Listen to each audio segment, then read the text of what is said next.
Alors la démarche Psypro, c'est d'avoir créé un hôpital de jour dédié à la souffrance au travail.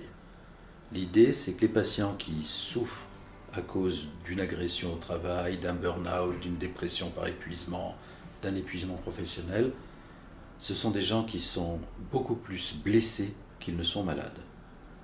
Et les soigner avec des gens qui ont des psychopathologies générales comme des troubles bipolaires, schizophréniques, des dépressions récurrentes, ça les stigmatise, ils se sentent vraiment étrangers à ça.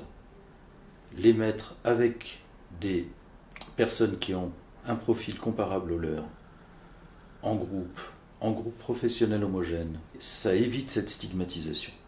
En gros, on a comme profil psychopathologique la dépression réactionnelle, on a des syndromes psychotraumatiques, c'est-à-dire que les gens ont été parfois violentés dans leur travail, on a des gens qui sont épuisés par surcharge. Les prises en charge, on les raisonne en termes de parcours. Le parcours complet, on va dire d'une certaine manière, il commence par une phase d'apaisement. Donc une fois qu'on a cette régulation émotionnelle, on redispatche nos groupes avec ces profils burn-out, psychotrauma, dépression. Le rôle du psychiatre de Psypro, c'est de faire un suivi longitudinal des groupes. Pour chaque patient, finalement, il y a la détermination du parcours de soins, quel fléchage il va avoir au sein de Psypro, le fléchage du groupe, et de la coordination des différents professionnels qui interviennent de manière à avoir un véritable soin pluridisciplinaire. Durant tout le séjour, le patient a un suivi individuel par un des psychologues de l'institution ou par quelqu'un à l'extérieur. La thérapie en EMDR permet effectivement aux patients de retraiter les événements traumatiques non digérés par la psyché, qui effectivement s'est vu dépassé par le choc émotionnel de l'événement. S'adresser aux patients effectivement qui ont subi peut-être une agression physique au travail, une agression psychologique ou encore un harcèlement moral.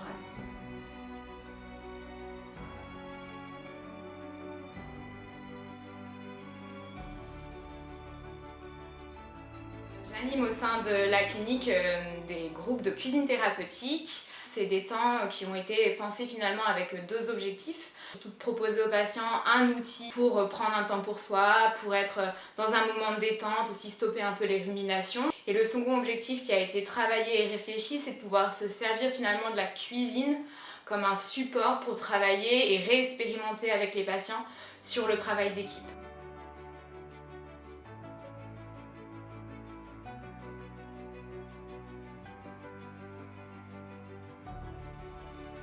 Si je travaille en tant qu'art thérapeute, j'utilise principalement la médiation du théâtre, ce qu'on appelle la dramathérapie.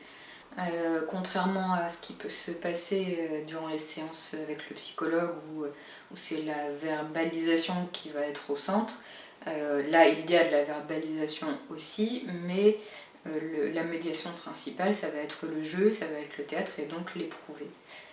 Le fait d'aller se confronter aux choses qui ont pu être nommées intellectuellement, mais de les intégrer corporellement.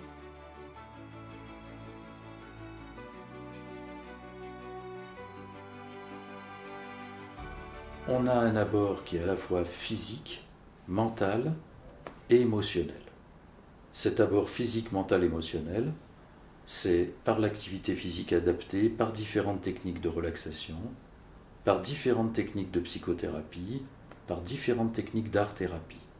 Le fait d'aborder le physique, le mental, l'émotionnel par des gens qui se parlent, qui connaissent l'entreprise, qui travaillent ensemble, c'est une prise en charge globale, holistique, dit-on, qui est tout à fait spécifique de la méthode Psypro.